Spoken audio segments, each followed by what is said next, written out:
Started. All right.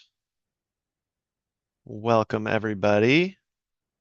I think we can go ahead and get started today and jump into our first coffee session of 2026. Happy New Year to everybody. Welcome to another coffee session where, like usual, we are going to be going through a few prepared topics and then answering everybody's questions. My name is Tyler Shakwa. I work for the training and outreach team here at ETS, and I'll guide us through this session today. And my colleagues from both ETS as well as the California Department of Education, or CDE, will be in the background answering questions. So, like usual, the chat is disabled, but we'll use that to share some links with you all. And if you have questions, you can put them into the Zoom Q&A feature. And those will either be answered in the background or we'll answer some out loud as well. To download some materials for today's session, you can go straight to our training page, but you can also get there through our link tree, and that link is in the chat for you if you want to just click it. If you want to type it in, that URL is linktr.ee/Cal Outreach. You'll select upcoming training opportunities, and that'll take you to our webpage where the January coffee session is under that January header, and you can download the resource guide with links and the PowerPoint slides. All right, let's look at our agenda for today. We've got a few things to get through.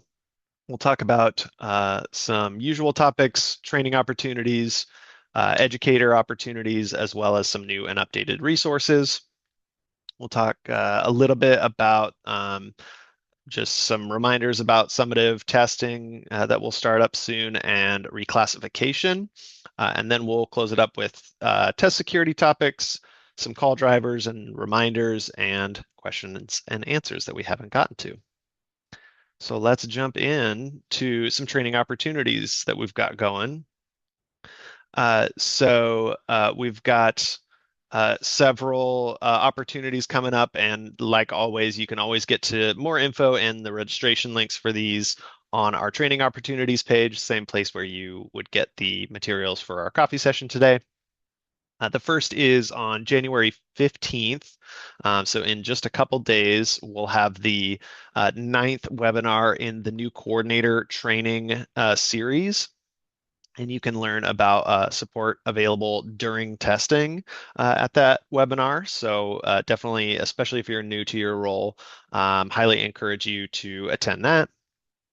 Um, on January 20th, there is a site administrator assessment convening, and we would really love for you all to encourage your site administrators to attend that meeting, especially if they missed. There was one this morning, actually.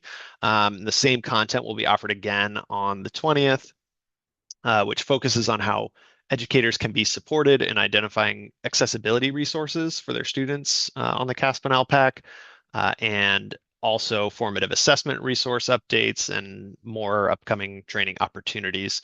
So that convening is being hosted by the CDE and SCOE. And on January 27th, we have a Connect for Success session, which is a session where you can connect to success agents for 2 hours or so that will focus on the summative LPAC preparation. So a great way to get some more direct help and hands-on help and get to know your success agents. And then a few more coming up after that. We've got on January 28th an informational session on video student score reports. So we'll talk a little bit about some new updates to the video student score reports that are being offered for 2025-26 assessment results. And also on January 28th, there will be the Supporting Individual Needs uh, webinar. And so the CDE's Assessment, Development, and Administration Division and the High Quality IEPs project staff will be hosting that. And this webinar will will teach participants about choosing the right assessment as an essential part of designing a meaningful IEP. It's something that we haven't advertised before that I am aware of, and really sounds very valuable and interesting. So definitely recommend registering for that. And then finally, in January, on January 29th, you can join us for the Shared Practices webinar called Flexible by Design, Formative and Accessibility Strategies for Every Learner. So that is the first of a three-part series, actually, featuring California educators sharing their practices on different topics, including formative assessment and accessibility strategies, instructional resources for science, and professional learning resources that support English language development. So those are always really great. We've had some shared practices webinars before, and they're always chock full of great information. So definitely recommend attending that one as well. Lots of stuff going on in January. All right. Let's move on to educator opportunities. Like usual, we always encourage folks to get involved in shaping California's assessments. So there's several meeting application closing dates coming up on January 30th. That is the deadline for um, the application for the Summit of ELPAC data review meeting. February 27th is the deadline for the California Spanish Assessment or CSA data review meeting. And same day is the deadline for the California Science Test or CAST data review meeting for grades 5 and 8. And then we mentioned this last time, I believe, as well, but Smarter Balanced is going to be developing ELA and mathematics lesson plans for kindergarten, first grade, and second grade for the Tools for Teachers website. Previously, for those subjects, it was pretty much third grade and up. So definitely looking forward to adding some resources for those younger grades. And the CDE is looking for California K through 2 teachers to assist in the development of these lesson plans, specifically looking for current K through 2 classroom teachers with a lot of experience in grade level expectations and supporting unique needs of young learners. So if you are interested or know a K through 2 teacher that should be in consideration or that might be interested, you can contact Tammy Saldana at the CDE at tsaldana@cde.ca.gov. All right. Some new and updated resources. So the CAASPP Online Test Administration Manual, sometimes called the OTAM, that has been updated for the new administration. So that is available in the same place on our manuals library page. There's also a new video, a brand new video that was developed this year called How to Assign and Check Test Settings in the Test Administrator Interface. So you can get to that video in the slides and the resource guide and on our accessibility resources webpage. That is a new video that actually shows from the teacher side how to, for summative test sessions, how to check which test settings are assigned to students before approving them into the test session. And it shows for practice and training tests or for interim assessments, you can actually change those test settings for students before those test settings or for those test sessions as well. So I think a really helpful video that you might want to check out or pass along to teachers. And then a few on-demand trainings and recordings of previous sessions that are also available on our training page. We have so first of all, the CAASPP Test Administrator tutorial on the Moodle training site. So this is an asynchronous on-demand training that is optional on Moodle that is available for test administrators. And that is an option if you a lot of LEAs have their own training for test administrators and put that together, but this is an option for folks that you can use if you would like. So that has been updated for the newest year and is available on Moodle. Also, we've got recordings from our December coffee session, from the last new coordinator training webinar, and from both pre-test virtual training series that were in early December, what's new for ELPAC and what's new for CAASPP. All of those recordings are available. All right. Summative test administration. So just some high-level reminders. Obviously, you all are probably very aware of the upcoming test administration season, but just to get us all on the same page here, the CAASPP testing window opens on January 20th, 2026. But of course, everybody's got their own custom windows as well. CAASPP testing can begin after 66% of instruction has been completed. And of course, TAs and test examiners must be trained prior to testing students. And don't forget, always comes up every single year, that security forms must be signed in TOMS for those TOMS users. And for non-TOMS users, there is a separate form that you can have them sign as well that is available on our test security page. And yeah, we always get that question of my TAs are logging in and only see the interim assessments. They don't see any summative assessments. Often it's because they haven't signed their security forms. So make sure to do that. For the summative ELPAC, the statewide ELPAC testing window opens on February 2nd, 2026. And that one does not need to be customized and selected prior to testing. But of course, test examiners must be trained prior to testing students. Security forms must be signed by TOMS and non-TOMS users. And materials, primary orders for K through 2 writing materials will arrive this week. And you can use the materials tracking lookup tool to track shipments for some of those materials on our website. All right. Reclassification. So this is a big topic this time of year. So we've got um, a bit of a in-depth review here of some of the factors for reclassification. So bear with me. But yeah, this is a very important topic right now. So uh, students who have scored at a summative ELPAC overall performance level of 4, or PL of 4, and students who scored at summative alternate ELPAC overall PL3 for the 24-25 ELPAC administration should continue to be evaluated for reclassification before the end of the 25-26 test administration window. So that is very important that students don't get retested when they don't need to be, right?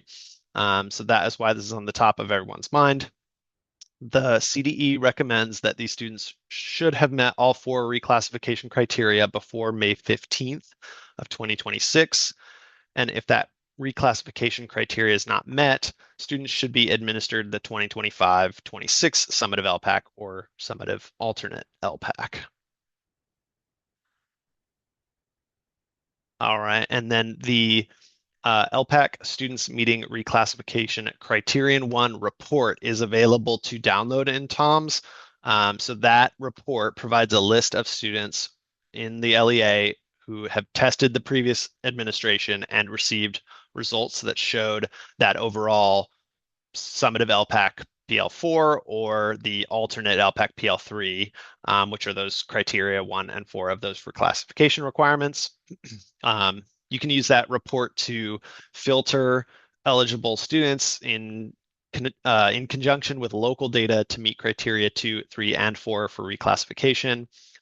So that report will help you do all of this work, and it won't have students on it who have already reclassified.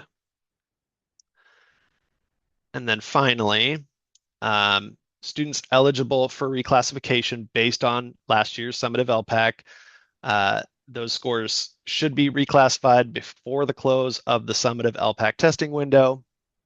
And if they have completed some domains during the current 2025-26 test administration, and then reclassifies using previous scores, you'll have to submit a STARS, or Security and Test Administration Incident Reporting System.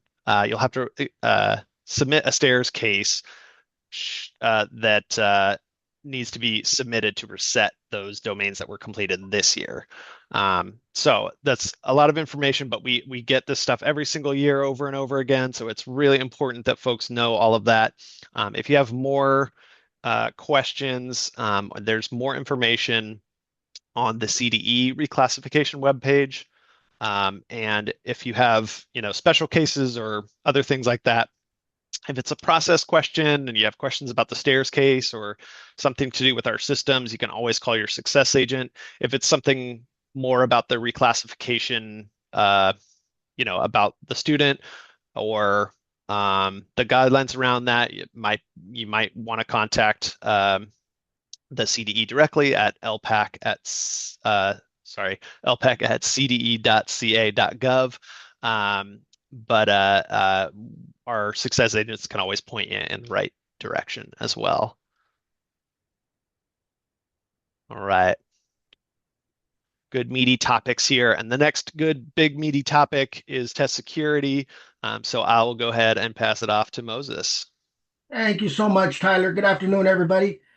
Before we move on, I want to give everybody a minute to breathe. I know there's been, poor Tyler, yeah, take a sip of your water, Tyler, and not only you, but all of our coordinators. Take a second. Boy, Tyler has shared a whole lot of good information with you. I want to also ask you at this time, if you haven't already done so, there's that button called the Q&A. For all 260 of you who are here, please take a minute, open it up. There's also a great deal of great information that our partners that are here with us from the CDE, from SCOE, from ETS have shared with some of your colleagues. So to give you a break, to process some of what Tyler has already shared, I want to ask you, take a look at the Q&A, see if there's anything in there that comes to mind that you might get of value from some of the answers that have been given. And to that point, as you're taking a minute to process more, it's not on my slides. It wasn't one of the topics that I wanted to cover, but since it was asked, I want to mention we're right in the middle of our tier one security audits that are taking place. And I know that one of our coordinators asked about it. We are always here for you. From what Tyler said, your success agents. Boy, I hope there isn't a single one of you here that hasn't yet connected on a personal basis with your amazing success agents. They're there to help you. We are here to help you as leadership team from ETS. But then in regards to the audit, I know I gave an answer and reach out to me, but to any of you on our website, and maybe somebody can help me by posting the link to the test security page in the chat. You want to see what schools in your LEA, or if your LEA has any schools that are selected, aside from reaching out to us, by all means, you're more than welcome to do so.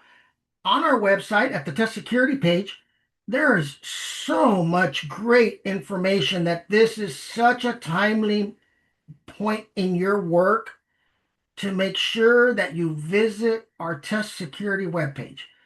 Aside from all of the amazing information that's there for you as LEA coordinators to use as you're training your sites to get ready for the upcoming assessments. On top of all that, to my friend who asked me about tier one audits, there should be a link towards the bottom of that website, the test security website. Somewhere down towards the bottom, there should be a place where you can type in the name of your LEA, and it should automatically pull up for you any of your school sites from your LEA that have been selected. That said, again, by all means, please, at any point in time, reach out to your success agent, to myself, and we will be more than happy to work through any questions that you might have. Let me just throw out as a last reminder around tier, since somebody asked, and thank you so much, whoever it was that asked about it, a wonderful question. The deadline, February 6th, please don't forget. I want to thank all the ones that have already submitted their tier one surveys. Thank you guys so much. And lastly, again, that deadline of February 6th, for any of you that have been selected, please Keep that in mind, and anything that we can do to help you walk through that process, please feel free to reach out. And now on to our timely reminders around test security. And throughout the months, as things have come up, we have tried to provide for you timely reminders around test security and where we are or where we are going. And so at this point in time, with what Tyler said, come January 20th and then come February 2nd, the window's open. And some of the important timely reminders that we wanted to put out to you and that we will continue to put out to you during February and March and throughout the testing season. So let's start with this, that sometimes, and I think Tyler said, your materials should be arriving. And it's an incredibly important time for us to revisit the processes that we have in place that we need to make sure that every LEA has thought through with regards to secure handling of your test materials.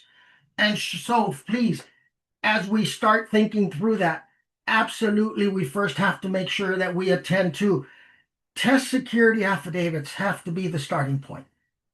Anybody that is going to have anything to do or bring them around any of those secure test materials, LEA coordinators, our first and foremost thing that we need to start with is making sure that not only have they signed it, have they understood it and read it, but that you have had the opportunity to walk through with them what it is that they are signing and are tending to as they sign their test security affidavits.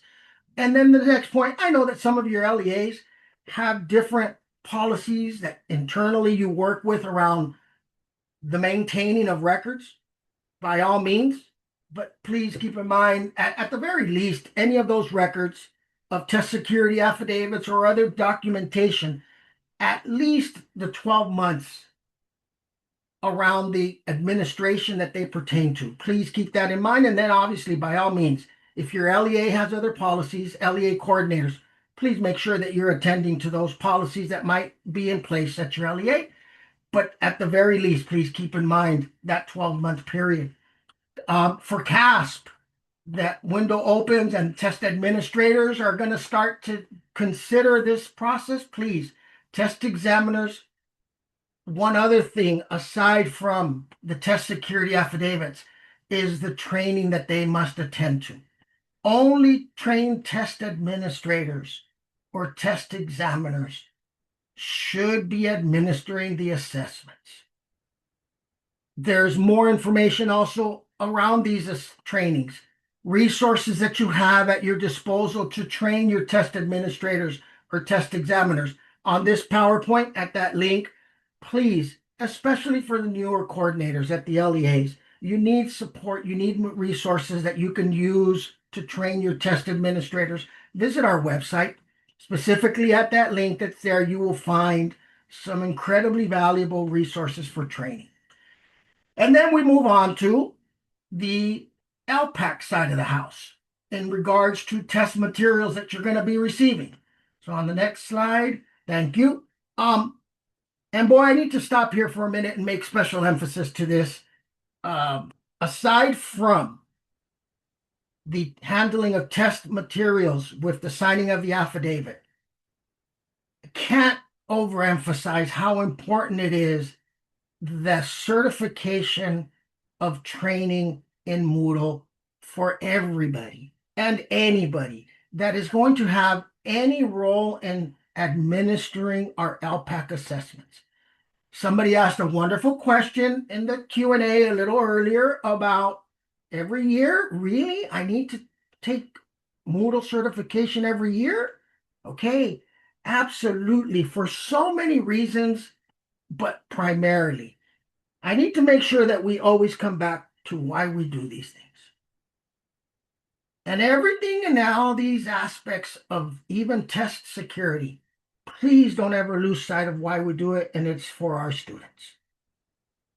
Moodle absolutely connected to our students and what we are providing them, the best opportunity to be able to show how hard they have worked and how much they have progressed by providing them a consistent uniform opportunity to take that assessment.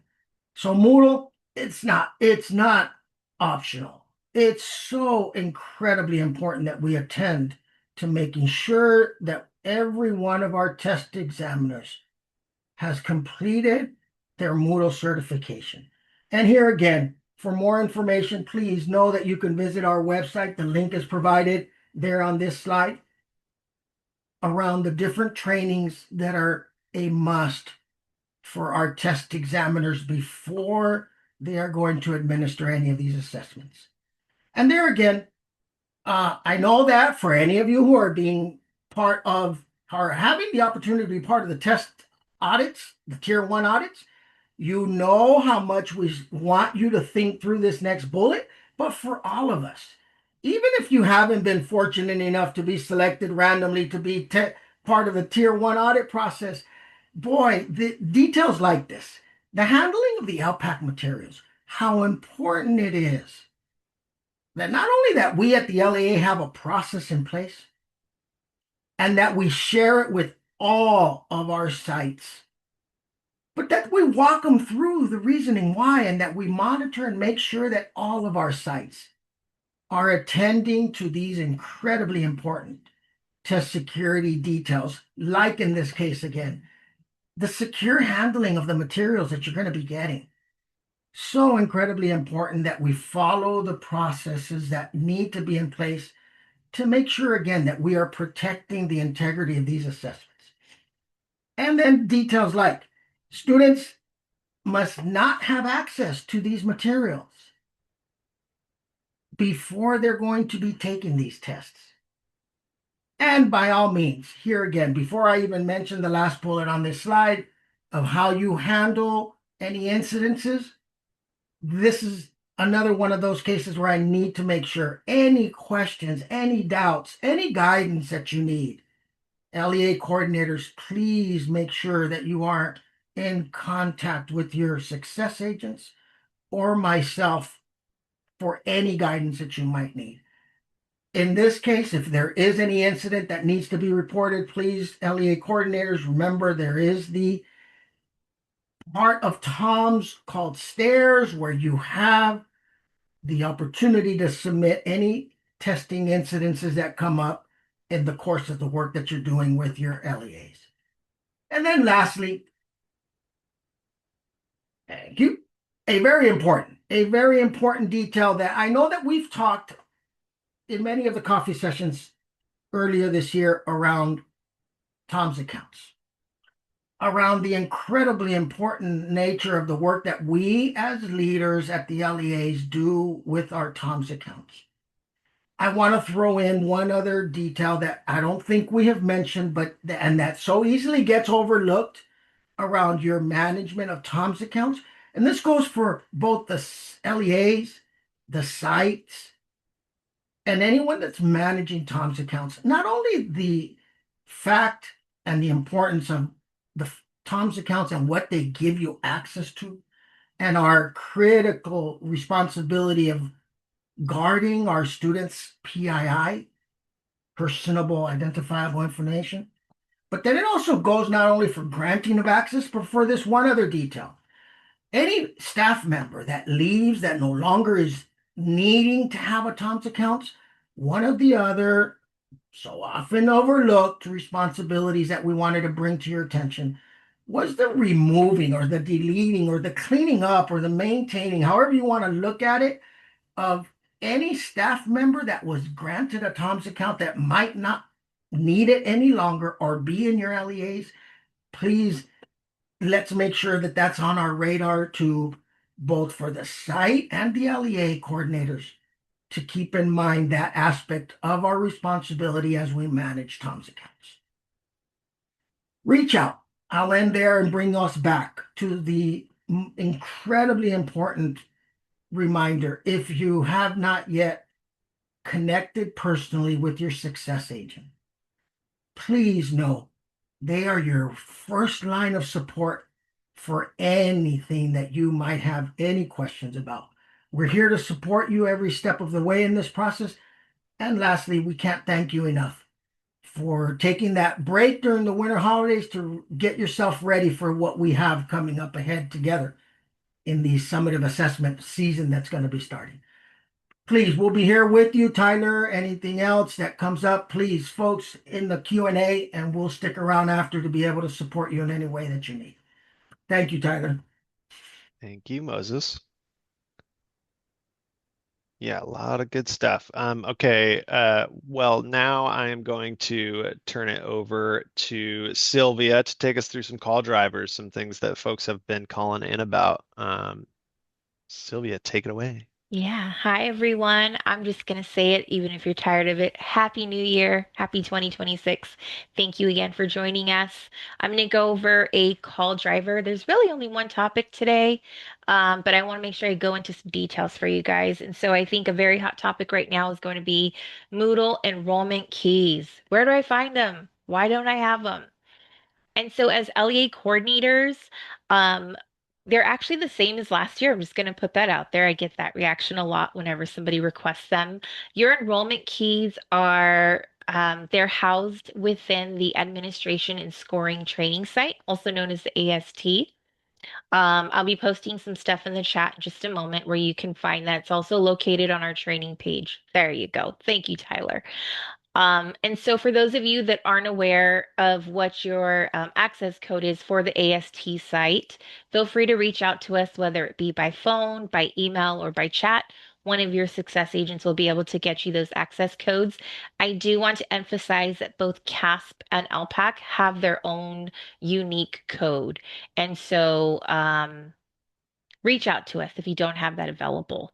When you are within that AST Moodle site, it's important that you are in the correct assessment training. And so, for instance, for those of you that support LPAC, you'll be using your access code to enter into the AST to be able to obtain your enrollment keys, which are then provided to your educators who will be completing that required training within the Moodle training site.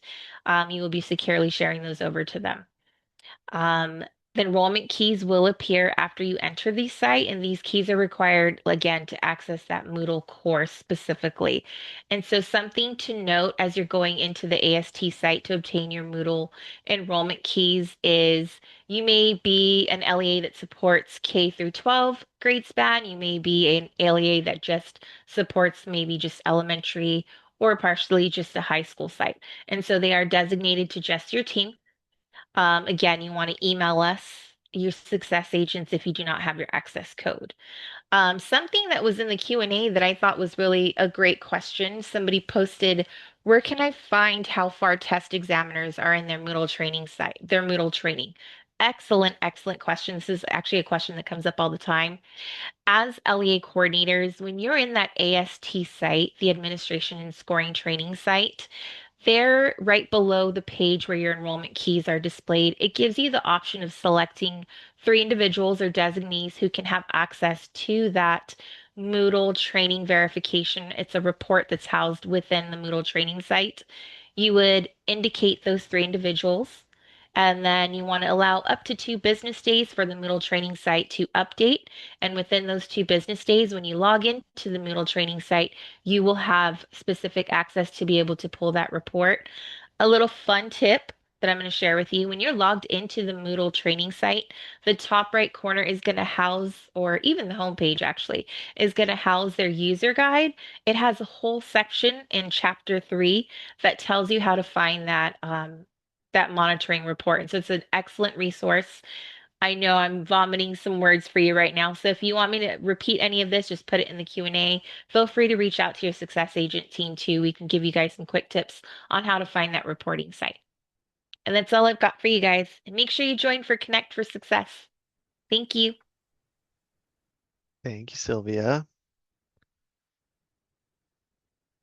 All right. Our last section, and then I've got a handful of questions already identified to talk about. But our reminder, I think we have just the one, and it is something that we've mentioned before, but is just more on our radar than it has been for a few years, which is demographic fields for students. And the fact that this demographic information locks once a student starts a summative assessment, and that includes ELPAC. So we are making sure to remind folks of this to make sure that you have clean data at the end of the year. And so we're really just pushing people to try to confirm that your demographic information for your students is correct in CalPads really is at the source, right? And then, that information will flow to Tom's as well, of course, but um, making sure that that information is correct before students start a summative assessment is really important. And if though there's something that gets missed and that you find it after it gets locked, you can submit a stairs case to correct any of those locked demographic fields. And then you can reset and then restore the testing. So if you need guidance on that, of course, you can always contact your success agent. But we're trying to help people keep their data nice and accurate and clean for end of year reporting. All right. So a few things that have come up in the questions. So first of all, I wanted to mention we didn't actually have this in our updated resources because some of these were very recent, but um, scripts for CAASPP tests, which are also called the Administer an Online Test Session documents. Those have been updated for the 25-26 administration. Those are available on our administer a test session page. I'm going to put a link to that page actually in the chat for you. This is a um, this is a page. It also has the PFAs for certain assessments, which are the preparing for administration documents. Sorry, I'm bad at typing and talking at the same time, so I'm going to hit send on that first. So that administer a test session page has all of the non-secure information that you need for testing or that test administrators or test examiners need for testing. And so all of those, the full version and abridged version of those scripts are available now. I know some folks have been asking about that, so those were published recently. There's also some other resources on there that have been updated over the past couple months or so. There's a new version of our sort of most complete test session overview video. It's starting, monitoring, and stopping a test session is the new name of that video, and that kind of has for both CAASPP and ELPAC sort of a complete start to finish of what the online test session process is. There's also a somewhat recently updated CAASPP and ELPAC pause rules video available on that same web page. And some updated the guides around pause rules and expiration rules have been updated this year. So a bunch of information about just like actual test session info is on that page. There's a link straight to that administer a test session page on our homepage of the CAASPP and ELPAC website. So this is really a page that a lot of folks are going to want to point their TAs and TEs to. So I thought I'd mention that. And then, of course, the sort of test administration documents that are not on that page are the secure directions for administration or DFAs. We've had a lot of people asking about when the final versions of the DFAs, so that would be for all the ELPAC tests and for the CAAs, the California Alternate Assessments, when those are going to be available in TOMS. And all of those will be available after the downtime this weekend. The TOMS will be going down this weekend and will resume on the morning of Tuesday, January 20th. Should be up by 8 a.m. or so. And then those updated DFAs will be available in TOMS for you. We did have a question in the chat that, well, really a bit of feedback asking about how it's a little bit tricky to train or prep for testing when these finalized DFAs come out a little bit late. There's a lot of stuff that goes into the production and you know finalization of these DFAs. So we'll always do our best to try to get those out early. But I wanted to make sure and mention, especially for training purposes, there are draft DFAs that are available in the Moodle courses for ELPAC that are very handy for the purposes of training and getting folks used to what those DFAs will look like. So in the like training sections of the Moodle courses, you can find draft DFAs that are going to be pretty close to that final version. So I just wanted to make sure and mention that. Let's see. I also just really quickly on the topic of reclassification, we kind of went into depth there, but I wanted to highlight Eric Wenrick, who shared this helpful information during our pretest training as well, our LPAC pretest training. But he has got a little bit of tips about, kind of how they schedule some of that summative LPAC testing and the reclassification work. So you might want to take a look at that as well. Thanks, Eric, always for your helpful tips on that. There was questions about the DFAs. So January 20th is still that date when those will be published. Let's see here. Oh, one person did ask about talking about testing materials. So summative LPAC testing materials are new every year.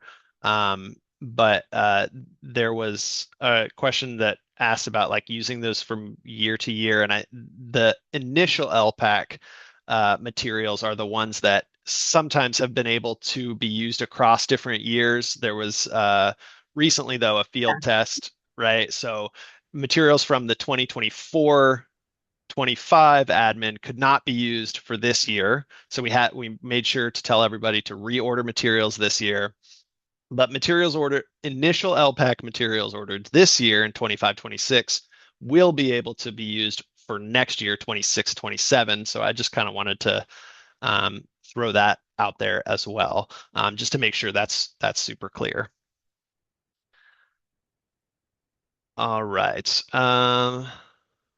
That's a lot of the questions answered. If any of my team have anything else that you've marked or anybody else who has a question that you'd like to answer, go for it. But I am also looking around here.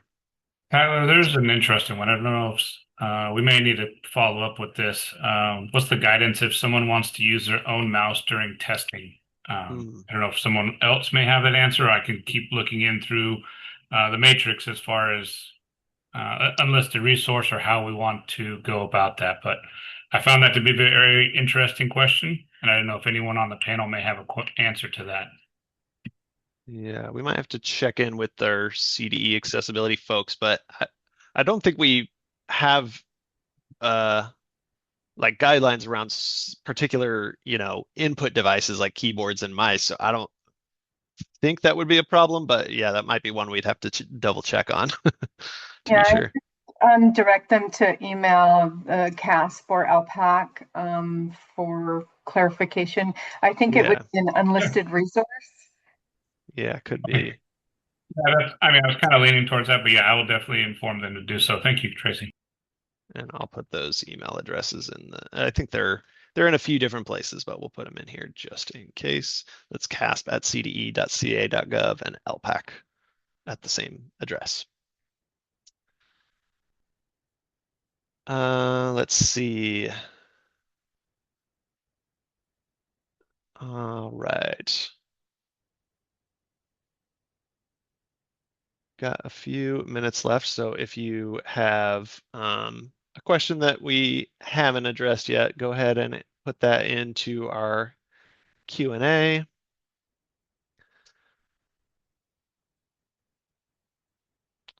There's the question of wireless headphones is another device question. I think that is a more outlined item in the matrix or somewhere else. I believe that there are some more restrictions around wireless audio devices, but I'm gonna have to wait for someone to confirm that for me. So we'll look into that one.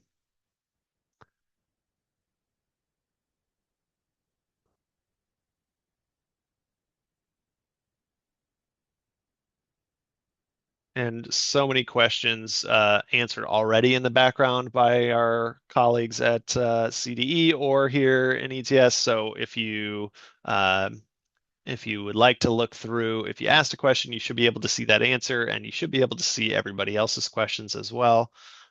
So feel free to look through those.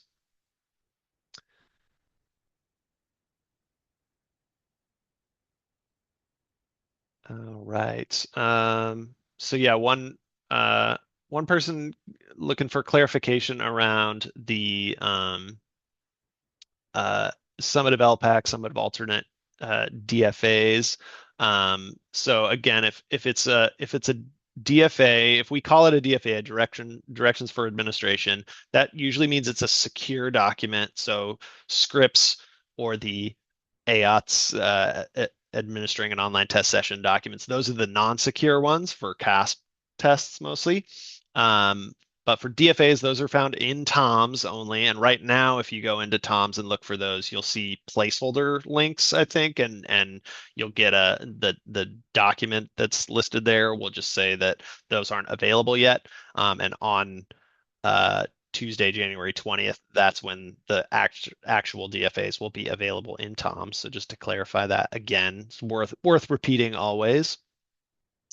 Yeah, someone is confirming, I believe here, that headphones need to be plug in. Let's And see. Tyler, will Yeah. you go over again when the summative LPAC secure DFAs will be posted? We're still getting that question, even though that's come up before, so I think it's worth repeating. Yep. Yeah. Worth repeating 3 times if needed. That is fine. Yeah. So the systems, I think specifically Tom's is the system that is down this weekend, going down on Friday at 5 p.m., I believe. I'm going to double check that to make sure I'm not wrong, but let's see. You're correct, Tyler. Yes, Yeah, after the Friday at 5 downtime. p.m.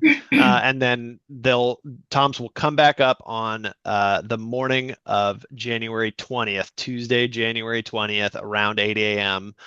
Sometimes even earlier, but usually around 8 a.m. And that is when the LPAC and CAA DFAs, I think CAA DFAs should be available then too.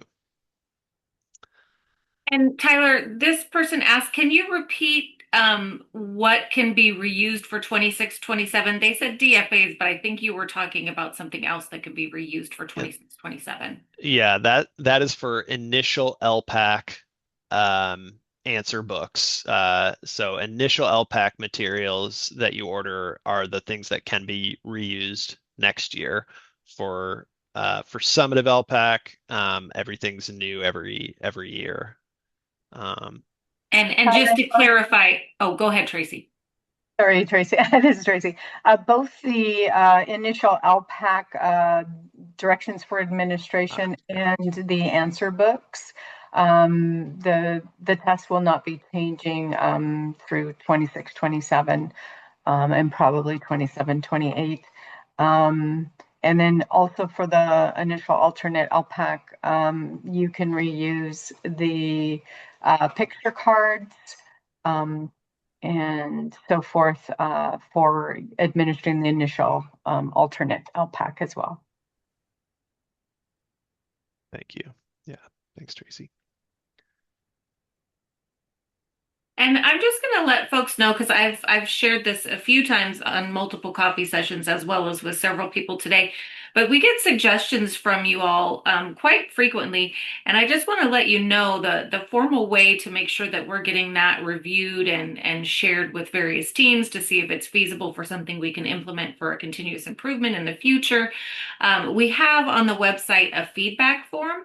So if you were to go to CAASPP-LPAC.org and you go under the Help tab, go to the Contact Us page, and if you scroll all the way to the bottom of that page, you'll see a blue banner that will take you directly to the feedback form. So I will continue to share the direct link on copy sessions, but that is a quick and easy way to find that anytime something comes across your mind that you think would benefit multiple LEAs, some report or anything that's challenging for you, we're always happy to review those suggestions and see if it's something that we can implement and help things for the future.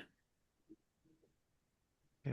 And Thanks, Kristen. Tyler, can Yes. I interject real fast? I love so much, and again, the Q&A is so important that we all keep an eye out during these sessions. And I want to highlight a wonderful answer and a wonderful question with regards to test security that one of our partners from the CDE addressed so well. As you know, LEA coordinators and site coordinators need to know this also. Anybody that might have, not just that they're administering a test and not just that they might be proctoring a test, but there are other staffs members on our campuses that if they're going to have any opportunity where they might be exposed to any test content, we need to be responsible and make sure there's that other test security affidavit called the non-TOMS users. So it's not only individuals that are going to have a TOMS account or be administering or proctoring that we need to make sure that they understand the importance of what they might be coming across by making sure that we use that other test security affidavit called the non-TOMS account one. And then if I may, because I know we talked so much about this and LEAs are going to continue to be using the interim assessments, please don't forget that there are test security issues that we need and guidelines that we need to make sure that we are attending to all year long with regards to the interim assessment and that content and the wonderful practice that some may have of using content from the interim assessment for instructional purposes. We need to make sure that our staffs know the important test security guidelines around test content and the interim assessments. And by the way, a sales pitch, if you have not seen that wonderful uh, optional test security affidavit that we created with the CDE for interim assessment test security, it's on our website. It's a wonderful document that you're more than welcome to use to make sure that our staff members know about the important test security guidelines around the interim assessments. So please take a look at that document. It's on our website. And then again, the non-TOMS test security affidavit, a wonderful thing for us to revisit and make sure that we're taking time to visit it and use it with our staff members. Thank you, Tyler. Yeah. Thanks, Moses. And Jeff, I see a question's come in that I'm hoping you may know the answer to. If not, I'm hoping maybe we can get an answer. Um, After receiving testing materials today, the boxes for returning materials are different, and the person has numerous white UPS boxes left over, and they're wondering should they return them or recycle them? It's funny. I saw the same one. I would hold on to the white boxes at this time. I was actually reached out to someone to get a definitive answer, but we'll take the information down and reach back out if it changes. But I would say hold on to the white boxes at this time. Okay, thank you, yeah. Jeff. Of course. I saw there was a question about the pre-ID labels. So we mentioned that summative ELPAC answer books should be arriving this week. If you haven't, I saw a couple people say they've already gotten some or all of them, but those are being shipped separately from pre-ID labels. And those pre-ID labels should be being generated, I think, soon this week or early next week or something like that. I think it was, and should arrive shortly after. If someone has the exact date, um, you can add that in. But those should be those will be coming separately. And I think we mentioned the on our website we have that materials tracking tool that only tracks and I don't know, maybe Dina, you can hold me accountable or someone that remembers. I believe that only tracks the pre-ID labels and other materials shipped to ETS, but for the summative ELPAC answer books, you have to look at that tracking information in TOMS. Is that right? I think so. I think you're right.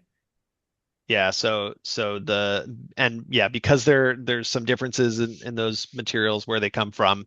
The yeah, answer books, those materials, all of that information is handled in TOMS, but everything else can be looked up on that tracking tool.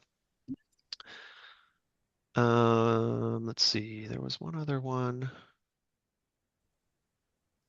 So Tyler, Yes. can I answer the one, if a student has a pre-ID label, are we required to fill out, bubble in all of the demographic fields in the summative writing answer books?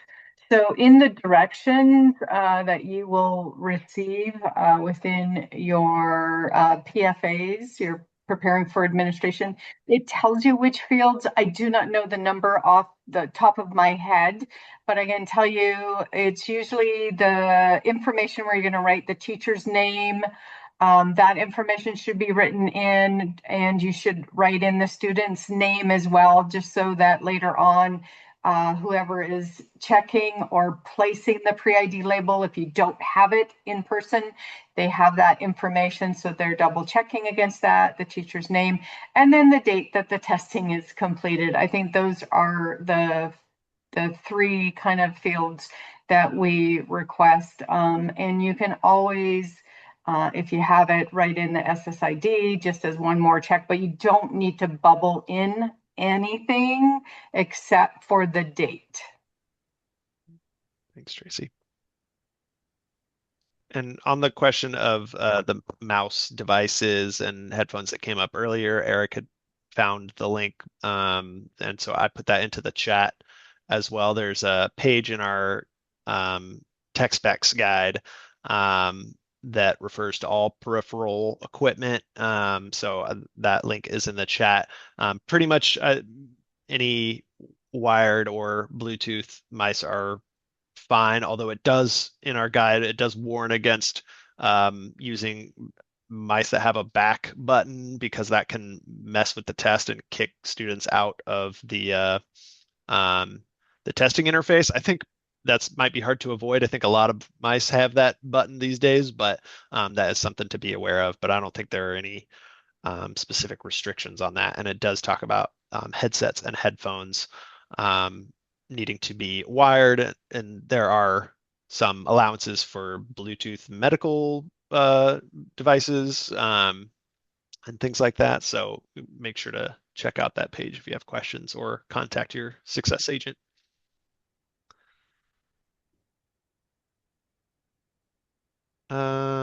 Let's see here.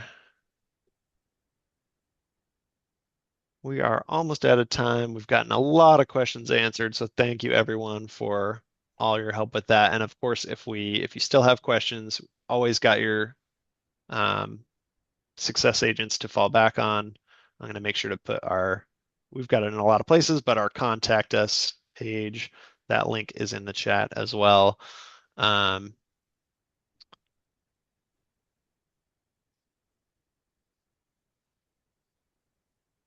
Let's see here. Yeah.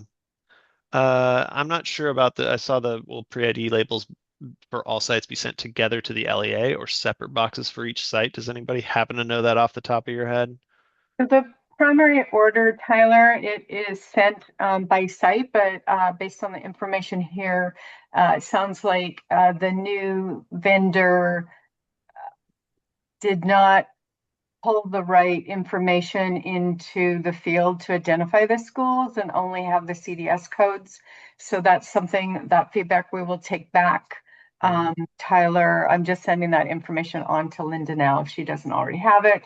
And we'll see if we can get that figured out, because for large districts to know their CDS codes for their school sites, that's Yeah. unreasonable. But yeah, they come by school site, and then there is a box that will be the LEA overage materials, or should be. And then those are for them to distribute, you know, as students move around and so forth, to support the administration this year. Right. Thank you, Tracy. Appreciate that. Yeah, we'll have to look into that as well, see if we can improve that in the future. All right, well, we are out of time today, so I will let you all go. Thank you so much for your time every single month, but especially now as we're about to get busy in testing season. So thank you all so much for all of your work and all of your time and effort, and we will see you in February for our next coffee session. So thank you so much, and good luck. Happy New Year. We'll see you again soon. Thank you, everyone.